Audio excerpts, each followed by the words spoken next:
Samantala mga idol, Bucas Center na walang cashier, binuksan na sa bayan ng Mapandan. Ang detalye mula kay Idol Denise Brillante. 104.7 IFM. Report!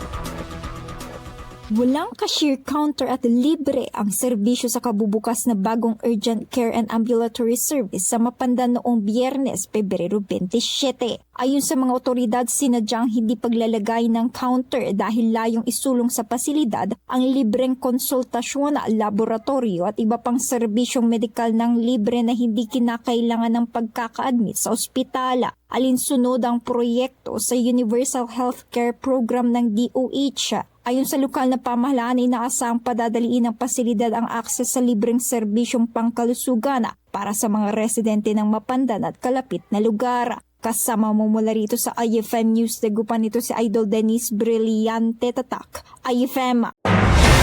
IFM News. IFM News. IFM News.